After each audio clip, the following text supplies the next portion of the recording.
नवरात्रि का पर्व माँ दुर्गा की उपासना का वह समय जब भक्तगण नौ रातों तक माँ के 9 स्वरूपों का ध्यान करते हैं, उपवास रखते हैं और उनकी कृपा पाने की लालसा रखते हैं। आज मैं आपको एक ऐसे साधक की कहानी सुनाने जा रहा हूँ जो इस बात का जीता जागता प्रमाण है कि माँ दुर्गा केवल भव्य पूजा या बड़े अनुष्ठानों से नहीं बल्कि सच्ची श्रद्धा से प्रसन्न होती हैं। यह कथा है राम सेवक की।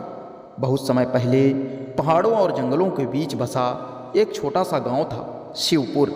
यह गांव साधारण था, परंतु यहाँ के लोग माँ दुर्गा के परम भक्त थे। हर वर्ष जब नवरात्रि का पर्व आता तो पूरा गांव रंग बिरंगे झंडों से सज जाता। मंदिरों में घंटियां बज उठती और हर गली में भक्ति की गूंज सुनाई देती। लेकिन गांव का एक व्यक्ति राम सेवक इन तैयारियों से दूर अपनी टूटी फूटी झोपड़ी में बैठा माँ के चरणों में अपने दुखों का निवेदन कर रहा था। राम सेवक एक निर्धन किसान था। बंजर जमीन और टूटी झोपड़ी में उसका जीवन गुजर रहा था। बरसों की कठिन मेहनत भी जब उसका पेट न भर सकी, तब भी वह ईश्वर पर अडिग विश्वास रखे हुए था। राम सेवक जानता था कि नवरात्रि आने वाली है, पर उसके पास माँ को चढ़ाने के लिए फूल भी नहीं थे। पर उसके मन में यह दृढ़ निश्चय था कि वह माँ की पूजा करेगा, चाहे उसके पास कुछ भी न हो। अगले दिन से ही राम सेवक जंगल चला गया। उसने जंगली फूल, बेलपत्र और पत्तियां इकट्ठा की। झोपड़ी के बाहर मिट्टी से एक छोटा सा मंच बनाया और उस पर माँ दुर्गा की एक पुरानी तस्वीर रख दी। जब गांव में भव्य पंडाल बन रहे थे, तब राम सेवक की साधारण सी झोपड़ी में भी एक माँ का मंदिर सजा था। राम सेवक ने मन ही मन माँ से कहा, माँ, मेरे पास तो कुछ नहीं है, न वस्त्र न सोने चांदी की माला, लेकिन मेरी भक्ति, मेरा प्रेम सच्चे मन से तुम्हारे चरणों में है, इसे स्वीकार करो माँ। तीसरी रात जब राम सेवक ध्यान में बैठा था, तभी उसे स्वप्न में एक दिव्य देवी स्वरूप प्रकट हुई। माँ ने कहा, बस मैं तेरी भक्ति से प्रसन्न हूँ, साधना पूरी कर, मैं तुझ पर कृपा करूँगी। राम सेवक की आंखें खुली और उसके मन में माँ के दर्शन से अपार ऊर्जा भर आई। उसकी भक्ति अब और भी दृढ़ हो गई। सप्तमी के दिन गांव पर एक बड़ा संकट आ गया। काले बादल छा गए, तेज हवाएं चलने लगी और मूसलाधार वर्षा शुरू हो गई। खेत पानी में डूबने लगे। गांव में अफरा तफरी मच गई। लोग मंदिरों में दौड़े, लेकिन तूफान रुकने का नाम नहीं ले रहा था। राम सेवक माँ के सामने बैठ गया और आंखें बंद करके गहराई से प्रार्थना करने लगा। हे माँ, मेरा गांव संकट में है, सबकी मेहनत डूब रही है। माँ, यदि मेरी भक्ति में कोई सच्चाई है तो इस गांव को बचा लो। मैं नहीं चाहता माँ कि मेरे गांव के बच्चे भूखे रहें। रात के तीसरे पहर राम सेवक के पूजा स्थल से एक तेज प्रकाश निकलने लगा।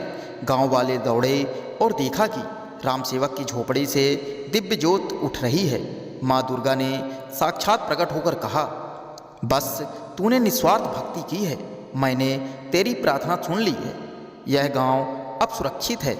माँ के वचन कहते ही बादल छंट गए, आसमान साफ हो गया, खेतों से पानी उतर गया और गांव में एक नई उम्मीद की किरण जागी। अगले दिन गांव के बुजुर्गों और पुजारी ने राम सेवक से कहा, राम सेवक, तुम्हारी भक्ति से माँ ने पूरे गांव को बचा लिया। आज से तुम हमारे गांव के आध्यात्मिक गुरु हो। राम सेवक विनम्रता से कहता है कि मैं तो माँ का सेवक हूँ, माँ की कृपा से ही सब संभव हुआ है।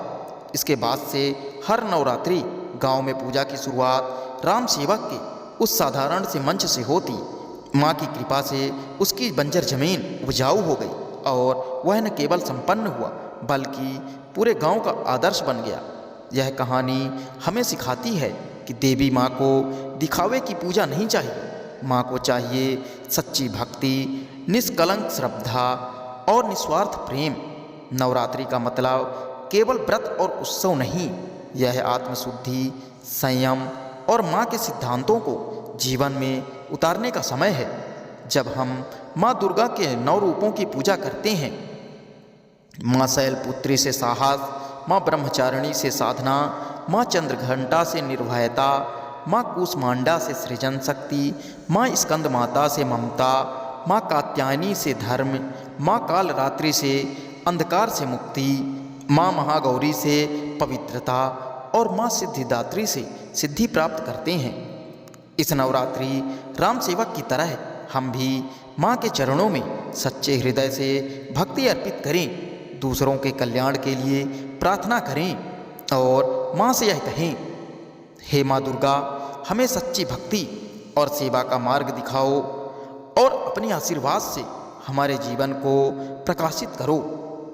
दोस्तों, आज की वीडियो आपको कैसी लगी हमें कमेंट में ज़रूर बताएं और अगर अभी तक हमारे चैनल को आप लोगों ने सब्सक्राइब नहीं किया है तो कृपया हमारे चैनल को सब्सक्राइब करें।